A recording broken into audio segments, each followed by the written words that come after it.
Hello everyone, स्वागत है आप सभी के पसंदीदा यूट्यूब चैनल राजुकेशनल में शिक्षा विभाग अपडेट में। आज के मॉर्निंग न्यूज़पेपर से कई महत्वपूर्ण अपडेट को क्लैरिफाई करेंगे, जिसमें स्पष्ट तरीके से बातचीत करेंगे। इसी सत्र से शिक्षकों को, जो प्राथमिक विद्यालय के परिषदीय विद्यालयों के शिक्षक हैं, उनको टैबलेट दी जाएगी। निगरानी और जितने भी कार्य हैं शिक्षण संबंधित वो इसी से पूर्ण किए जाएंगे। 12,460 भर्ती के बारे में है। 3 सालों से लटकी है भर्ती, अदर में अभ्यर्थियों का भविष्य है।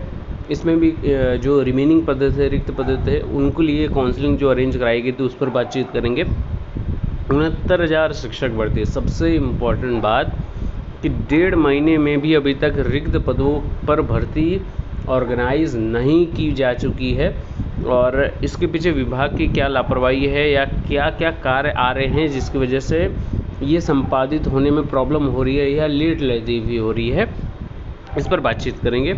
एलटी ग्रेड निदेशालय में अटकी है रिजल्ट की सॉफ्ट कॉपी, और उसकी वजह से देर आपको यहाँ पर देखने को मिल रही है।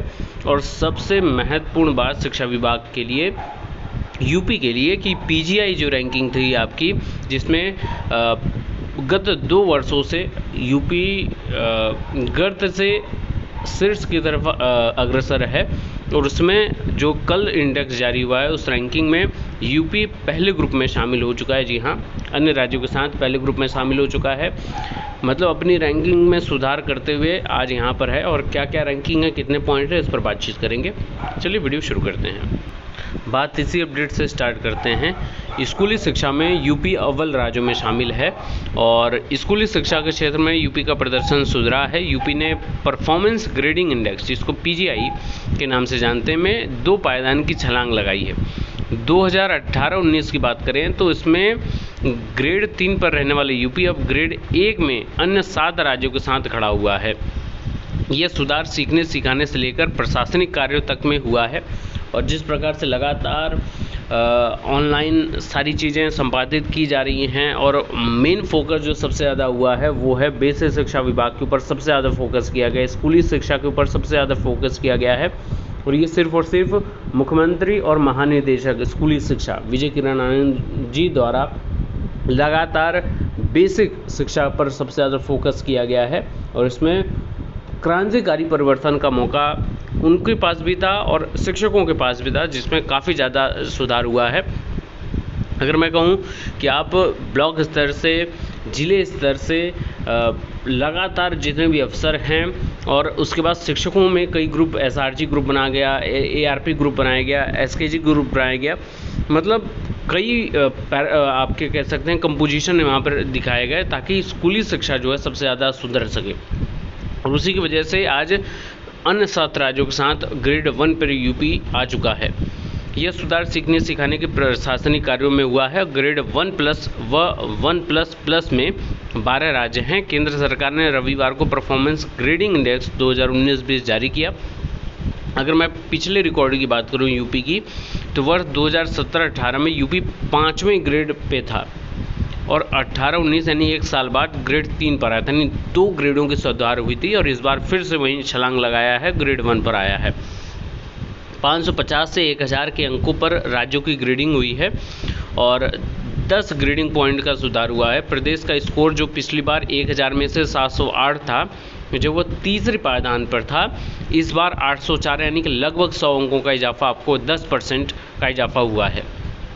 उत्तर प्रदेश को सबसे ज़्यादा अंक प्रशासन की प्रक्रियाओं में सुधार करने से मिले हैं। वहीं सीखने सिखाने के परिणाम में 10%, प्रशासनिक प्रक्रियाओं में 19% का इजाफा हुआ है।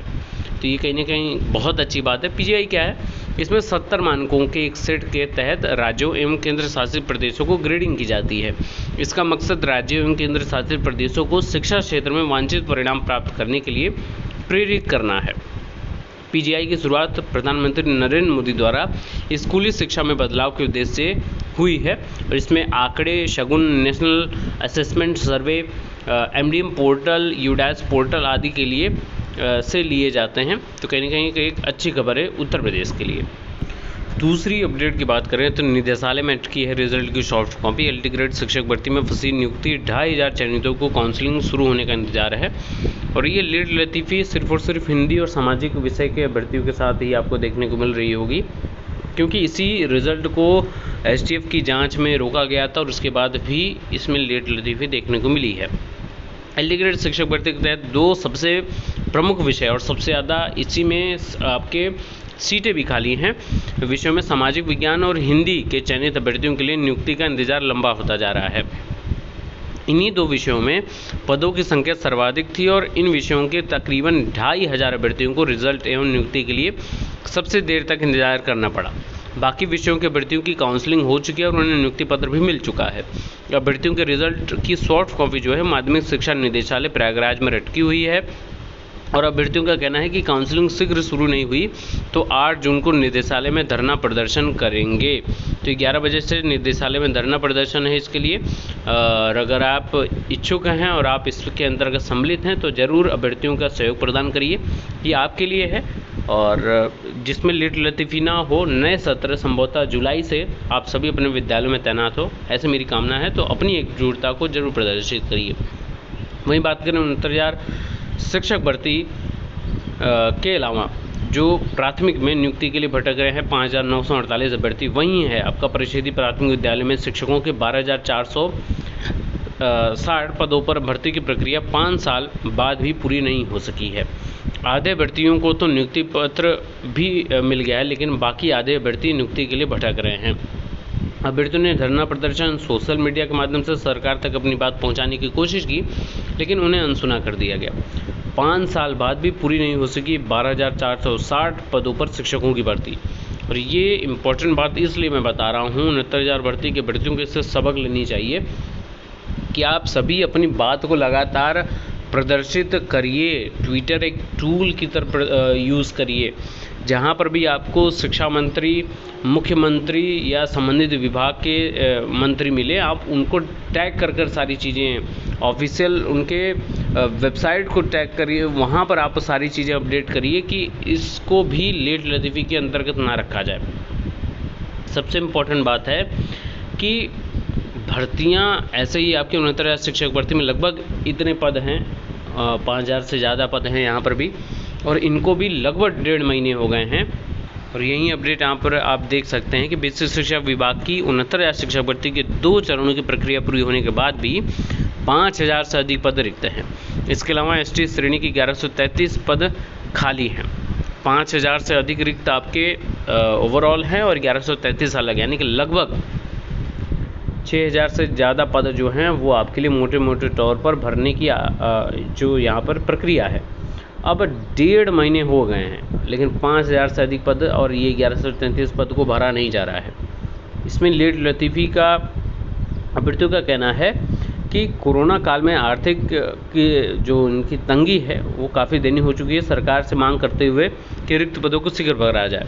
उधर 69,000 शिक्षक भर्ती से जुड़े एक अन्य मामले में, आरक्षण के मामले में लेकर सरकार को राष्ट्रीय पिछड़ा वर्ग की अंतरिम रिपोर्ट का जवाब देने से अभ्यर्थी भी परेशान है और उन्होंने राष्ट्रपति और राज्यपाल को ईमेल के माध्यम से पत्र भेजकर शिकायत भी दर्ज की है।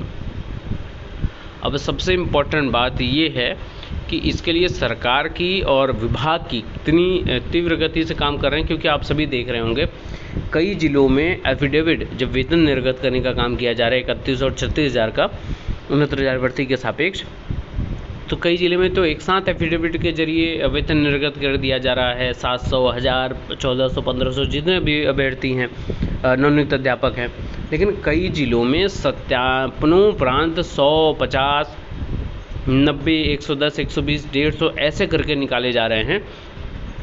तो कहीं ना कहीं अभी भी शासन की ओर से रस्साकसी वाला जो खेल है वो चल रहा है। अधिकारी अपने हिसाब से काम कर रहे हैं और जिसमें पिस रहा है आम अभ्यर्थी और एक शिक्षक।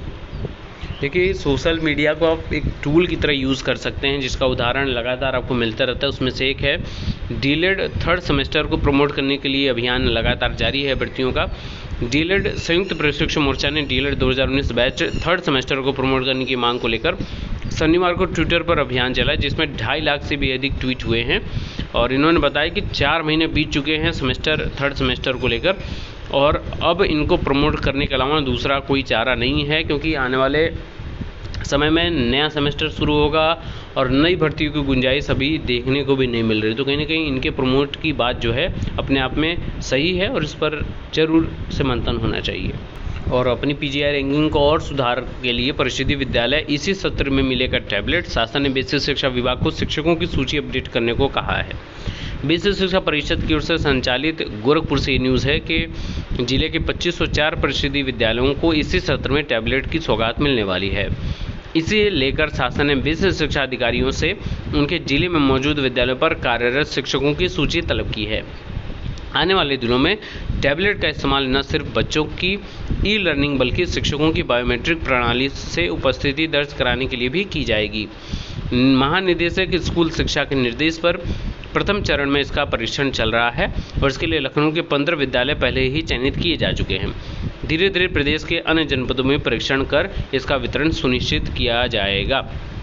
तो उम्मीद है कि नए सत्र यानी कि जुलाई से आपको कुछ अच्छी अपडेट मिले और बेसिक शिक्षा विभाग उच्चतम गति से अग्रसर हो और विभाग और प्रदेश का नाम शिक्षक अपनी पूरे बलबूते से जो कर रहे हैं मेहनत उसके अनुरूप आगे बढ़ता रहे। बाकी के लेटेस्ट अपडेट के लिए बने रहिए। Best of luck. Thank you so much.